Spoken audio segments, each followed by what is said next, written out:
today we're going to be making a gorgeous little birthday cake that's going to be having some purple buttercream icing with a plaque on top made out of fondant and some sprinkles. Let's get into it. So as for the tools that we're going to use today, we have our brush ready to add our edible glitter on at the end, some scissors of course to cut our piping bags, a rolling pin, offset spatula and scraper. We have our purple buttercream that we're going to be icing our cake with today, some white sprinkles and pearls, some Rolcom edible glitter, some boxed piping bags and a 17 round tip or any tip of your choice, a metal cutter to cut out our fondant plaque, our little puffer with our corn flour in, some bakers ready to roll fondant icing. I have this beautiful number embosser from Cuttercraft, which is a great small business and they make all different stamps ready to make and decorate cakes easy at home, and a high quality turntable which can be found at your local cake supply shop. So we're going to start with making our fondant plaque for the top. So I'll just make some room here and just add some corn flour on your bench so your fondant doesn't stick. I've got the Bakers Ready Rolled fondant that I've already pre-colored, but you can do this in any color you wish. Just knead that on your bench to get it nice and soft. Now we just want to roll out that fondant with a rolling pin. We don't need this too thick because it's going to just sit on top of the cake as decoration. Now that you have your fondant rolled out, you just want to go ahead and cut a nice little plaque out of that. Just make sure to wrap away your excess fondant so it doesn't dry out. Using your stamp embosser, you can use any you like. You're just going to go in the middle of that fondant and lightly press down. I like to use cutters and stamps from small businesses to try to support them, and it also encourages our industry to keep innovating and creating these amazing new products. So I'll leave Cuttercraft's link down below so you can check them out. They make heaps of tools and heaps of stamps to make life so much easier, and you get such a crisp, nice, even stamp. Now that we've got our fondant plaque ready for the top, I'm just going to set that to the side so it can just dry off for a few minutes while we ice our cake. Oops, I nearly dropped it. Hang on. I know, literally, I'm so clumsy, I swear. We're not screwed in properly. Hang on. Now we're just going to start icing the cake. So I've already made our vanilla buttercream and I've already coloured it purple with Colour Mill purple food colouring. Of course, you can switch this up and make any colours that you wish.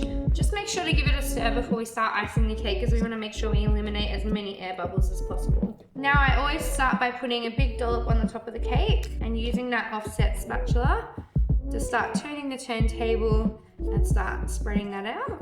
Now we want to go ahead and add some icing on the outside. Don't be afraid to add a lot of buttercream here because we are going to scrape it back, and you definitely don't want any cake showing through. My cake has been sitting in the fridge for 2 or 3 hours, so it's nice and solid. A lot of people ask me on my videos why I don't crumb coat my cakes.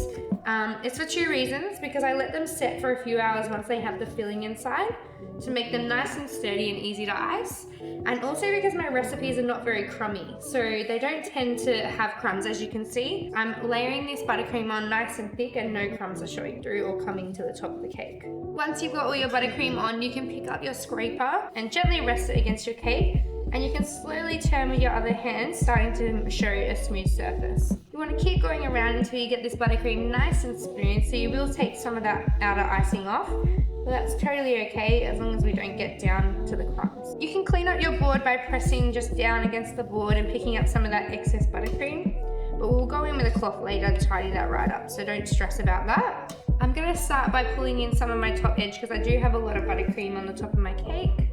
Now that I've got the buttercream on the cake, I'm just going to go ahead and get a clean cloth and wipe all that excess buttercream off the board to tidy that up. Now I'm just going to pick up that plaque and add that to the top of the cake. As you can see, I've used a very similar colour to my cake here just to keep it really sleek, but you can also add any colour, so if you want to add a really bright colour, that would look really epic too. Don't worry about making the top too perfect because we are going to be covering it with some piping. I'm just going to add my piping tip into my piping bag now. Now you just want to cut off the tip of your piping bag and fill that with the buttercream. These piping bags are amazing because they're super affordable and you can buy them in bulk packs so you have them handy whenever you want to do some baking. So I definitely recommend checking out the Boxed website for your packaging needs. I always start my piping from the outer edge, so then you don't want to start piping from the inside and then you get to the end and it's too far over the edge.